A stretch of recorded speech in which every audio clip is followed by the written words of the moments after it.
I first noticed it when my neighbour's car changed colour. It had always been a dull silver, but one morning it gleamed a cherry red in the driveway. I chalked it up to memory, but it kept happening. The pattern was simple: go to sleep, wake up, something's off. A different brand of cereal in the pantry, my phone's background photo, a picture I swear I never took, my boss calling me by a nickname no one's ever used, my cat, Clover, who's always been skittish, curling up on my chest like she's done it forever.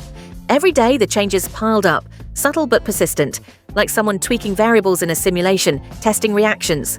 I started documenting them in a journal, one I now keep hidden in a false panel beneath the bathroom sink. I've had 6 of them so far.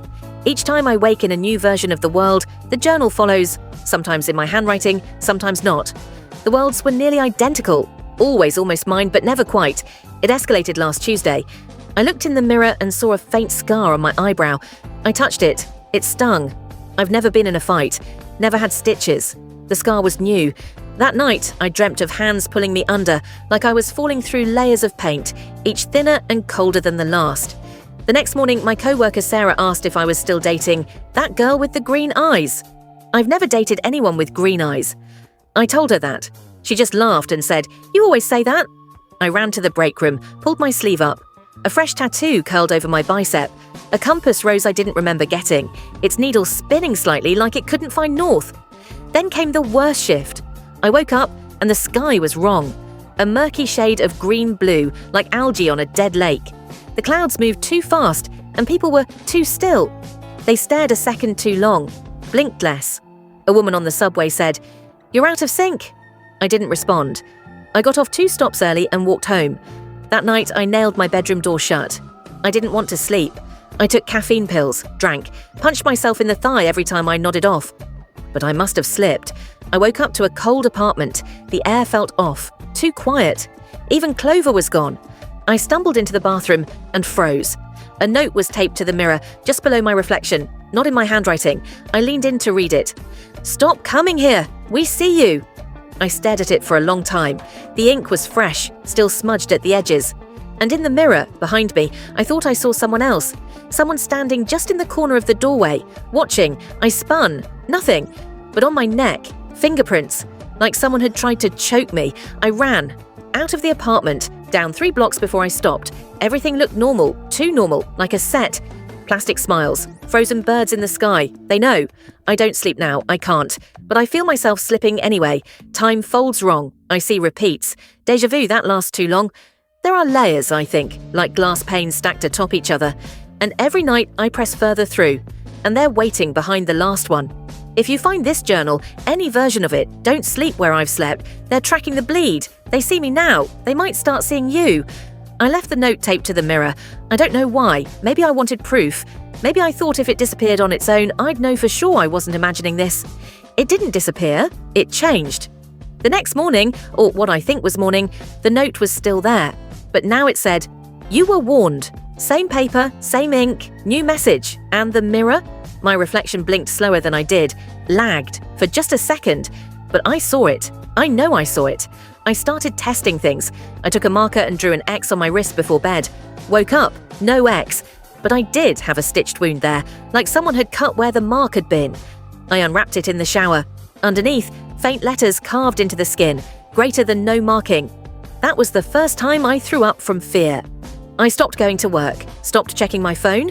They weren't the same anyway. Messages from people I didn't know or knew wrong. Contacts labelled things like, "Mother, voice wrong." "Ryan, too quiet now." "Unknown, don't answer again." I turned the phone off, but it rang anyway, even with the battery out. Sometimes I hear it even when I'm outside, a vibration in my skull, like something calling through static. Not words, just presence. The apartment changed again yesterday. Not just small stuff. The layout's wrong. Hallways lead to rooms that shouldn't exist, closets too deep, windows that open onto blank walls. I walked into the bathroom and found a second door behind the tub, half covered in tile. Last night, I pried it open. Behind it was a narrow tunnel, lit by a flickering bulb and lined with mirrors. Endless, dusty mirrors. All of them showed me, but not me. In one, I had no eyes. In another, I was grinning too wide. In the last one, I was banging on the glass, begging to get out. I ran. When I got back to my bedroom, the door had been replaced. Same shape, same colour, but now it opened outward. Tonight, I'm going to stay awake again, but this time I'm not fighting it. I'm going to watch the change. I've rigged cameras in the apartment, ones I salvaged from a pawn shop 3 worlds ago, set them to record all night. I carved a phrase on my chest with a safety pin. Still me, just in case they try to take me over completely, just in case I forget. Entry. I don't know the date anymore I watched the footage. It's corrupted, static filled, but around 3:14 a.m. it clears. For one frame, and in it, I'm gone, not asleep, not in bed, just gone.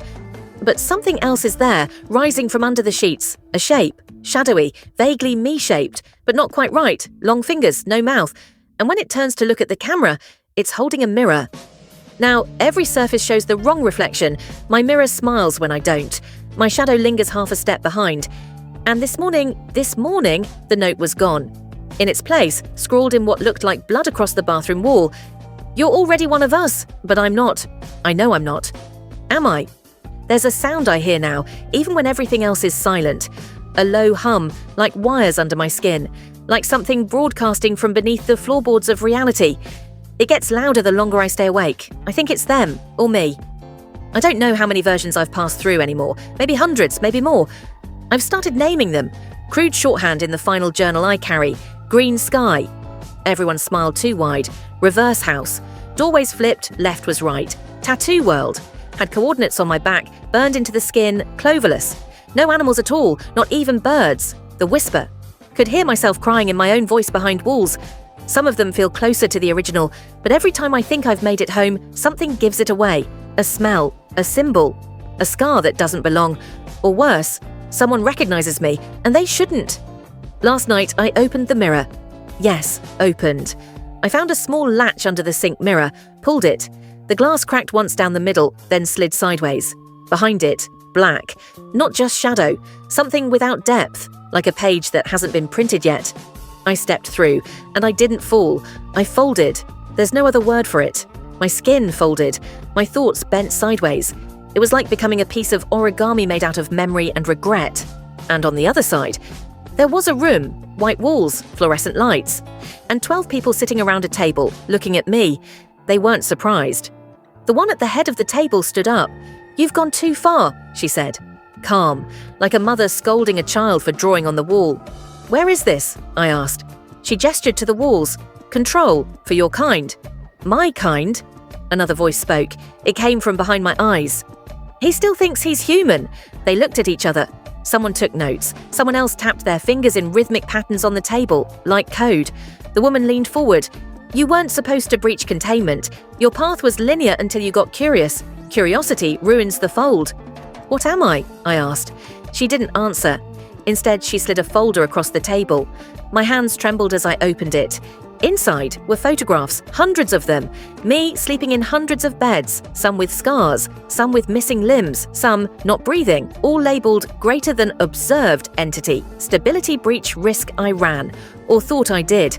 I turned back through the mirror, or whatever it was, and found myself back in my apartment.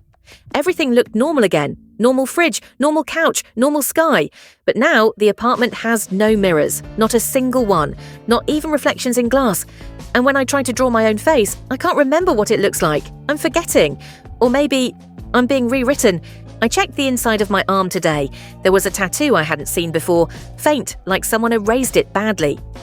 Return denied, instance closed. Last journal entry, I've started seeing others like me. In crowds, in reflections, in videos where they shouldn't be. We don't speak, we just watch each other. Some of us are further gone, melting through realities, leaving smears behind.